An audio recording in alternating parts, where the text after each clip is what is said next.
everyone. I'm Shaheen from The Content Mix, and I'm excited to be here with Janine Michaels, Marketing Content Manager at Featurespace, which is a B2B software company specialized in fraud and financial crime prevention. Thanks so much for joining us, Janine.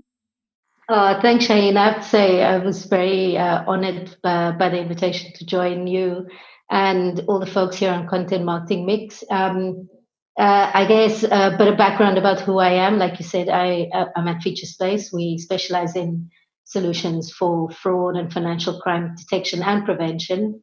Very exciting stuff, and I work with a lot of very clever people. And my background really, I've always worked in the technology sector, and actually it started many years ago at autonomy systems, and I started in sales actually. But I realized that sales is a very, very hard job, and that you have to have, it's difficult in a different way from marketing. But I also had a great understanding of what the value of marketing is to the sales process, and that intrigued me. And so I was lucky enough at a following job to that at Transversal to get an opportunity to move into marketing. And I've loved it since. So I think I've been in marketing for 14 years now. Oh, wow. Yeah, it's been a good journey. So I've seen a lot of changes. I mean, the digital innovations, how we started measuring marketing as well. It's been a real journey of that. But I think we've come a long way in terms of how, the accountability that's added on to the marketing work we do. We have to be so much more accountable from, I guess, 15 years ago. It's not just, here's a nice brochure, it's what has that achieved. So yeah, it's been a real journey, but I'm very, very excited about where I am now. I've got a great team that I'm part of, and we have a great story to tell at Featurespace. We've just recently won an award last week, I want to say, as a fast track innovator at the Hong Kong FinTech Festival.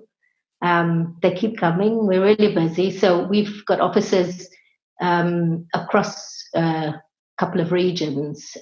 We have a team in Singapore, obviously in Europe. We have colleagues, 2 offices. And then we have a team in the US as well. In Atlanta is the office, but we have people spread across the country. So Featurespace is doing really well. We work in a space that this year is obviously, unfortunately, it's been a strange year for everybody, but it's been also more so strange in terms of the rise in fraud and just financial crime in general. So yeah, we've got a lot of stories to tell and talk about the effects it's having on just everyday people. I've been a victim this year already of a fraud attack. My bank was fantastic at catching it, and the process they had in place was wonderful. They're a Featurespace customer, by the way. Of course. But actually, I mean, I think everybody in my life, in my personal life as well, so far this year have been victims of fraud in some shape or form. So we have a really strong agenda. We have a good story to tell. We have the technical expertise to back it up.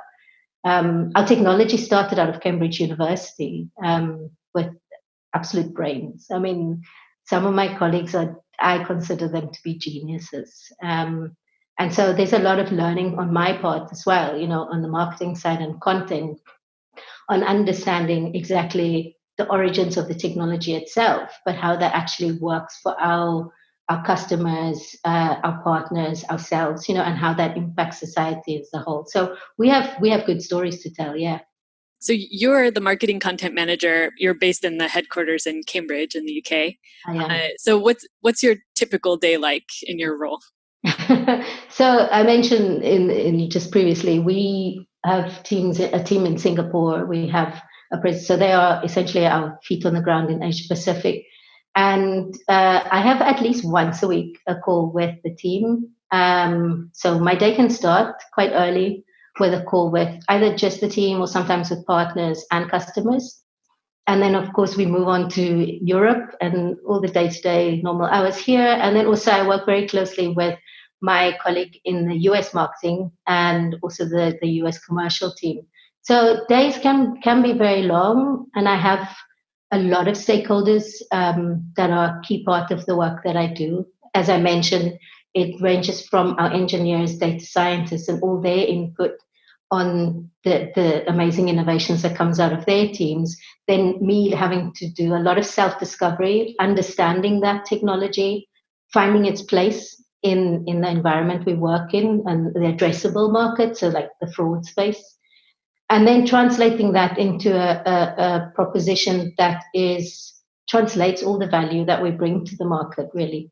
So a lot of stakeholders. I should mention actually also, I'm very lucky at Featurespace. We have an in-house team of subject matter experts, and they're made up of people who come from the financial services industry and have worked in fraud and financial crime prevention. So their insights, I turn to that team quite a lot for insights and steer on positioning and the content we create.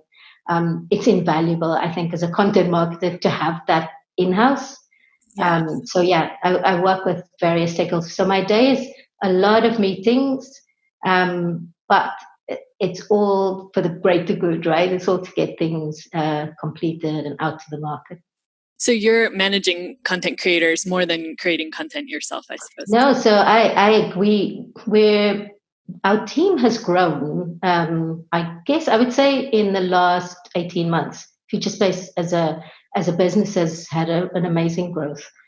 But the marketing team as well. So prior to me joining, I've just celebrated my 1 year birthday, I said, at Featurespace last week. So I joined last November, and my role was new to the business and the team, because prior to that, the content creation discipline was really split across the small team that there were at the time.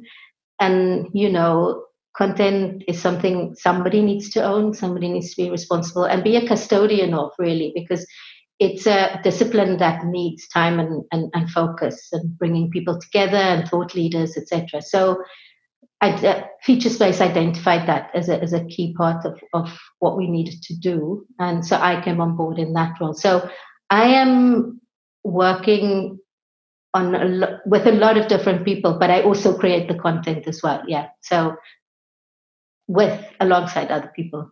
I see. So it's a mix of content Yeah, creation, management, and collaborating with other content creators and internal and external stakeholders, it sounds like.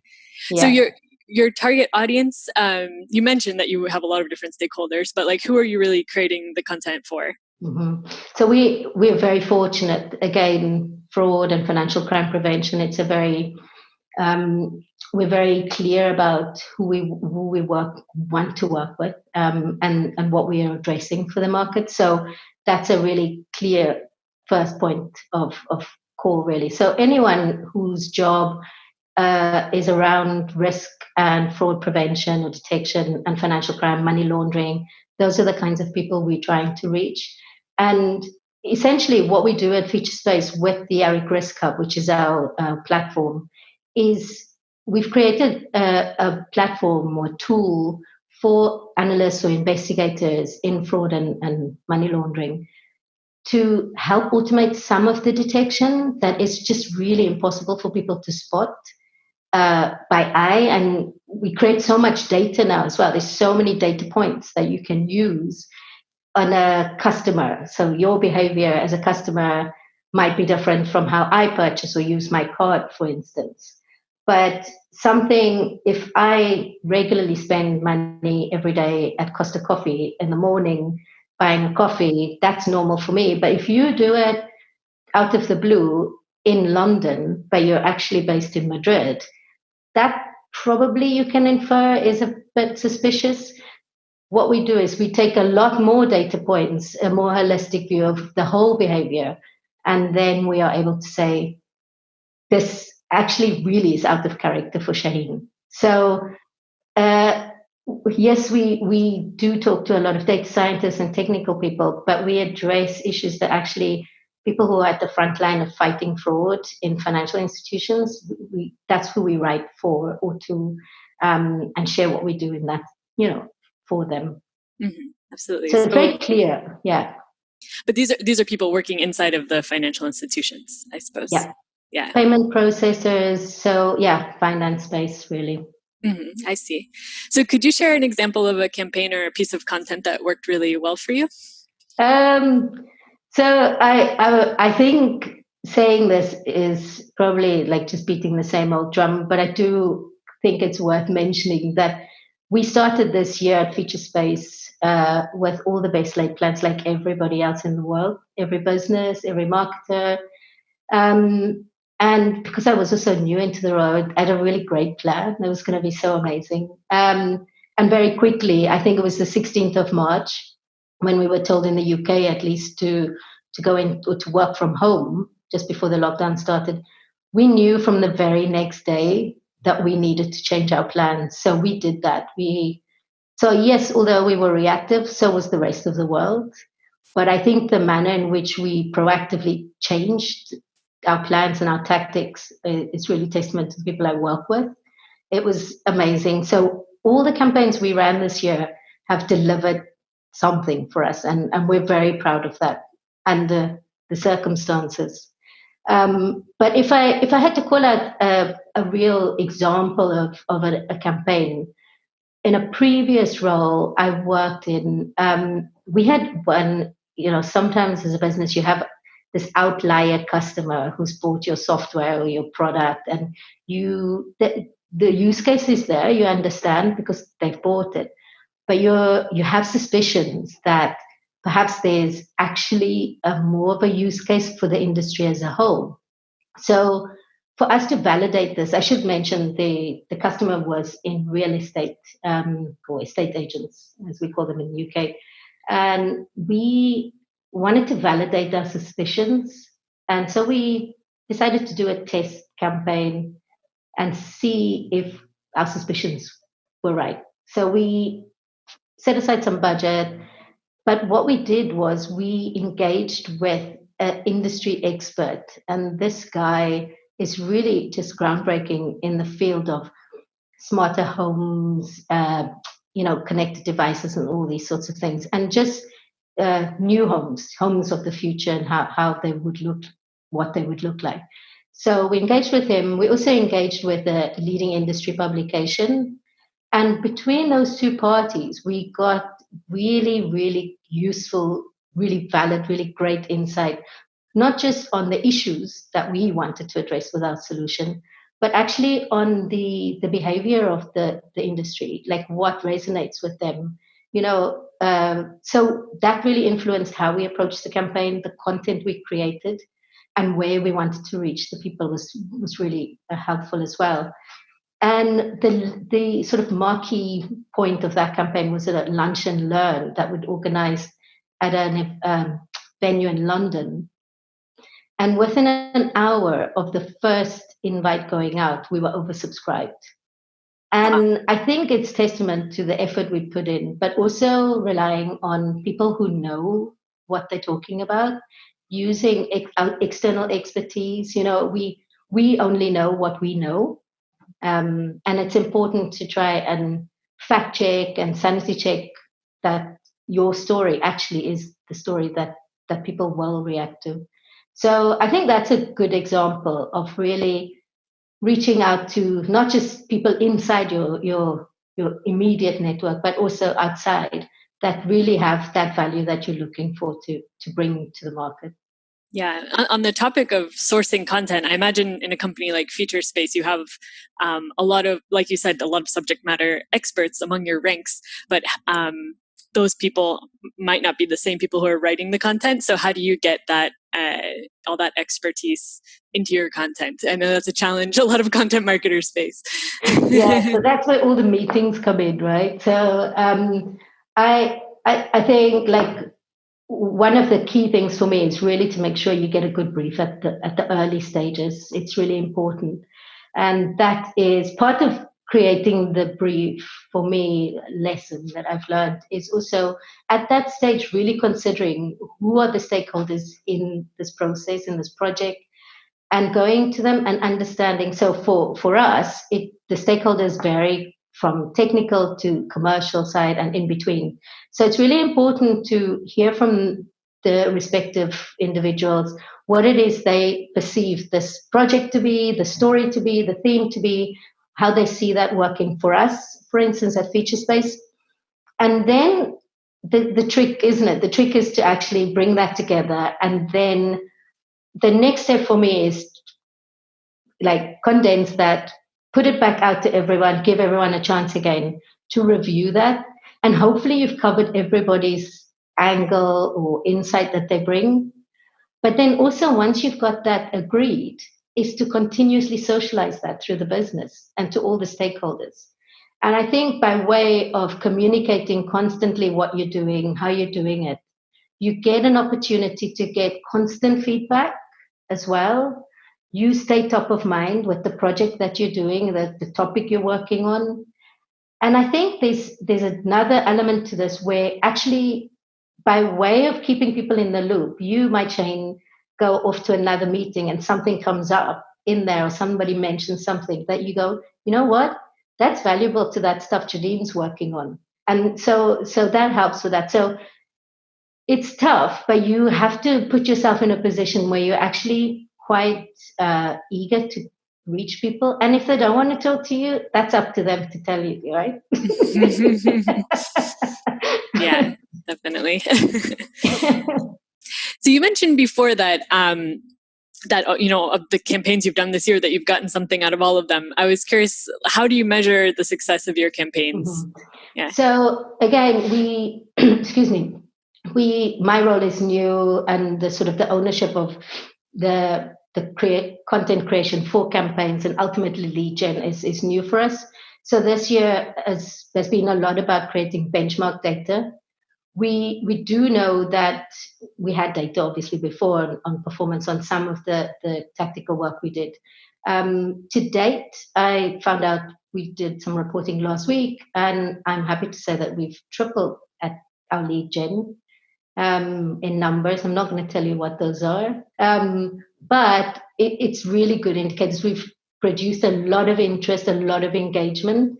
And so we measure by engagement, and that is not just in existing accounts that we're targeting and prospects, but our customers, and also, of course, net new leads. So marketing qualified leads that ultimately turn into sales qualified leads. And that's looking good too. We have a long sales process at Featurespace. We have a very complex solution. And it's important we get it right, because it's a very important issue that we're addressing with the technology. So we need to get it right from the outset. So sales cycles can be quite long, 12 to 18 months. So all this work we've been able to deliver on this year should produce some great results next year. So if you talk to me again next year, hopefully I'm going to say to you, we've just broken more and more records, right? Yeah, definitely. It's definitely true. In B2B, it tends to be a long-term play. Yeah, absolutely.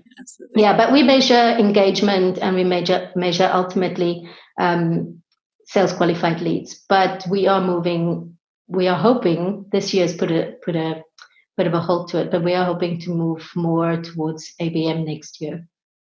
Okay. And well, I was curious, your role, I mean, at Featurespace is, compared to the previous places you've worked, is it a more like high growth, changing environment than before? And like, what challenges does that bring? No, it's actually everywhere I've worked has been high growth. You know, I'm used to the space. We at Featurespace, and again, this year, it's my first year in the role and with Featurespace. I mean, it's a great company. We have a great set of values. The key ones that I always resonates with me is be kind, not just to ourselves and to our colleagues, but to our customers and our partners, and delight them as well. So those are important values that really the company this year has really shown us, and it's amazing. So I think it's a unique situation to comment on. Is it how high growth, how fast paced is it? Because to me this year, yes, it has been, but I think it has been for everybody, because everyone in whichever role or industry you work in, change was the order of the day this year, right? Everybody had to embrace change very, very quickly. So yeah, for me, I'm used to that, but I think it's definitely going to be we're a high growth company. We've got great ambitions, so it's not going to change for us. How drastic was the change? Like, did you have to change the channels that you're working on? I mean, were events like part of what you did before, or yeah? So that was the main change. Yeah, of course. So events were pretty strong part of that, and there's key industry events like Money 2020 that we would always go to, and it's a shame because those industries as well are obviously really badly affected by this state this year. But a lot of them have come back strong with strong virtual offerings, but it needs work. But again, we're a technology business. Tech has always been part of what we do. We have a strong digital strategy in the team, and that just keeps evolving like it should. Digital changes constantly. So we have learned new ways of doing things as well as a business, digital tricks. And I think we'll be expanding a lot more on that as well going forward because there's a lot of value in it. And I think a lot of we're not unique as a business to discover that this year.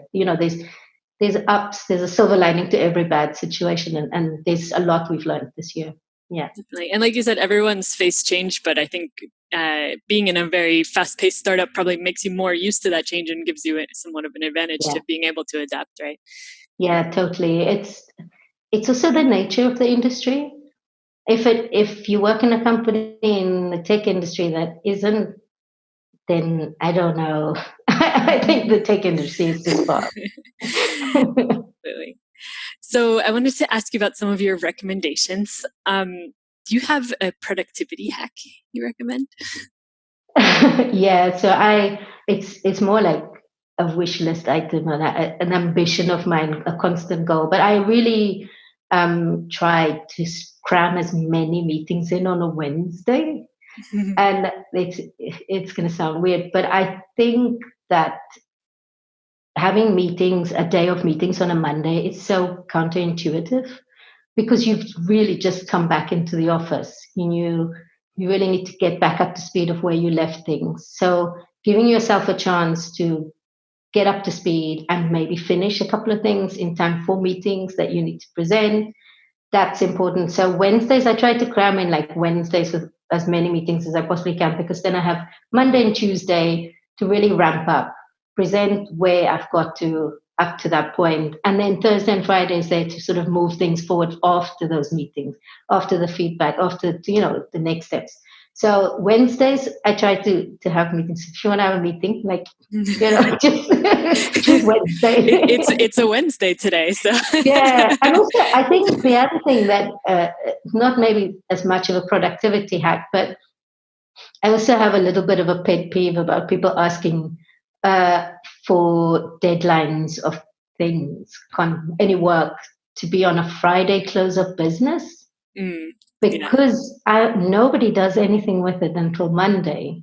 Yeah. And I also actually with content, sometimes you're so engrossed in it and you're so much in the thick of it, of the story you're telling, having the 2 days like Saturday and Sunday away from it, sometimes I find myself on a Sunday going, I forgot to include that. Oh, we should talk about this, and then on Monday morning, at least you have a chance to revise again and include it. So yeah, I also wouldn't ask deadlines close of business on Fridays. I always put Monday lunchtime. That's a very good a good tip for anyone who's assigning content. Yeah. Definitely. So do you have any app that you recommend or favorite app of late? Yeah, so I have a couple of apps that I'm pretty much addicted to. One of them it's just such an old game. It's called Jungle Marble Blast, and it's basically a frog just shooting balls, and I find it quite cathartic. It's really mindless and I don't have to think too much. So I really enjoy that. But I also have one, it's called Design Home, and you earn points, and I love the rewards from decorating rooms. Those are some fun recommendations. I like it. Yeah, so yeah, it's pretty. I mean, I like to unwind quite a lot. Like I need to do something very low need on the mental capacity, you know. Yeah, definitely. And who's a leader who inspires you? So there's a few, and I chose Jacinda Ardern, you know, because I think she's taken a lot of slack this year. And I think women, it's not about the women angle necessarily. I think it's the leadership angle. She's just really taken a lot of criticism, but she's stuck to her plan and it's really delivered. I have family in New Zealand and they are extremely proud of their leader. And that's what you want, right? She's pretty amazing. I Yeah, definitely. think. And then, well, any recommended group or hashtag to follow? So it's not, this isn't a marketing related or a business or technology, but it is a very good friend of mine is involved with an organization in Cambridge called the Cambridge Rare Disease Network. They're having a Rare Fest, they call it, and it's virtual like everybody else's events this year. I think it's in a few weeks, so sorry, just look it up. But the hashtag for that is RareFest 20, and it's the Cambridge Rare Disease Network. And I wanted to talk about them because the COVID is such a rare occurrence, hopefully. But it also proves how something can come from nowhere and really disrupt and destroy lives. Um, the COVID is getting a lot of attention because of the number of people it affects. But there are people that have very rare and unique diseases that don't get the same research input or funding to find solutions for that. So what they do is very, very special. So yeah, take a look at what they do. Yeah, Cambridge Rare Disease Network. sounds like a great cause to support. We'll definitely share that with our audience. Yeah. And well, just we're reaching the end of the interview, but just want to give you the chance to share any parting advice for other content marketers in Europe. So I guess I kind of touched on all of these before, and for me, it's the get a good comprehensive brief at the get-go, and make sure you include all the right stakeholders as well. And if you're not sure who they are, ask. So that's really, really important. Get a good brief in place. Make sure you've covered all the bases. Socialize it constantly. I keep talking about that. Communicate it to all the stakeholders and anyone else who wants to listen, because it makes your job easier when you get to go live. You know, people are already anticipating it and they've bought into it. So there's a lot of internal selling that's been done if you keep communicating it through the right people, or the people who need to know. And then time, I always ask for time. Time is such a gift when you work in our roles. You need time to research in my job, and I think everybody else in content. It's important to also learn. We're constantly learning about new topics we have to address, right? So you need time to get yourself educated. Then you need it to sink in, and then you need to connect it, and that's with your own internal story, but also the external story. So time is important. So factor in a lot of time on projects as well. I think because there's always something comes out of left field, right? Yeah, absolutely. So Totally. yeah, good brief, communication, and time. Yeah, absolutely. Okay, great tips and great note to end on. So thank you so much, Janine, for sharing Not your at insight. all. Yeah, It was great being here. Good to meet you as well. you too. And thanks to everybody for listening in. For more perspectives on the content marketing industry in Europe, check out thecontentmix.com and keep tuning into the podcast. See you next time. Bye-bye. Bye.